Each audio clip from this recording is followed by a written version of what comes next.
વિસ્તારથી બનાસકાંઠામાં HMPV virus મામલે આરોગ્ય તંત્ર સજ્જ થયું છે। પાલનપુર સિવિલ હોસ્પિટલમાં હ્યુમન મેન્ટાન્યુમોસ વાયરસના દર્દીઓની સારવાર માટે 14 બેડનો વોર્ડ બનાવાયો છે, જેમાં વેન્ટિલેટર સહિતની સુવિધાઓ ઉપલબ્ધ કરવામાં આવી છે। જિલ્લામાં વર્તમાન સમયે આ વાયરસનો એક પણ પોઝિટિવ દર્દી નથી।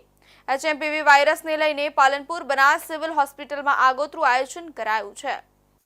બનાસકાંઠા જિલ્લામાં હ્યુમન મેન્ટાન્યુમો વાયરસ HMPV વાયરસ સામે દર્દીઓને સારવાર મળી રહે તે માટે જિલ્લા આરોગ્ય વિભાગ સાબદું બન્યું છે।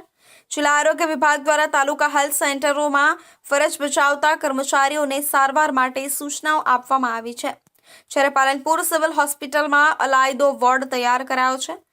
આ અંગે મળતી માહિતી અનુસાર 14 બેડનો અલાયદો વોર્ડ બનાવવામાં આવ્યો છે, જેમાં વેન્ટિલેટર સહિતની સુવિધાઓ ઉપલબ્ધ કરવામાં આવી છે।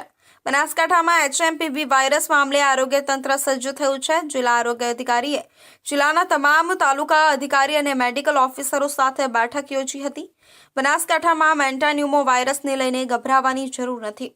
જિલ્લામાં લોકોએ શરદી ખાંસી જેવા લક્ષણો જણાય તો નજીકના આરોગ્ય કેન્દ્ર ખાતે તપાસ કરાવવી અને HMPV વાયરસને લઈને પાલનપુર બનાસ સિવિલ હોસ્પિટલમાં આગોતરું આયોજન કરાયું છે।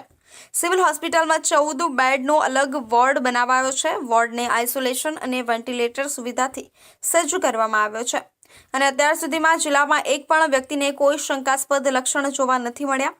જિલ્લા આરોગ્ય અધિકારીએ લોકોને સાવચેતી રાખવા અપીલ કરી હતી। हाँ, ह्यूमन मेटान्यूमो वायरस ये वायरल इन्फेक्शन है। ये जो रूटीन जो वायरस इन्फेक्शन हो शरदी खांसी ताव ने ये टाइपનું બરાબર। એ અંગે અમે અહીંયા સરકારની ગાઈડલાઈન મુજબ તમામ THO સાહેબ અને અમારા મેડિકલ ઓફિસર સાહેબની મિટિંગો કરી અને તમામને પ્લાનિંગ અને આગોતરા તૈયારી કરવા માટે તમામને સૂચના અમે અહીંથી આપી દીધેલી છે, બરાબર। અને જનરલી શરદી ખાંસી ને તાવ ને એવા જ લક્ષણો આમાં જોવા મળતા હોય છે અને નાના બાળકો અને વૃદ્ધોમાં આની ચેપ લાગવાની શક્યતા વધુ રહેલી હોય છે।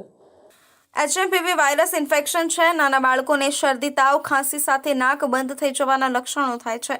આ બીમારી 3 સપ્તાહની સારવારથી મટી જાય છે। લક્ષણો જણાય તો સરકારી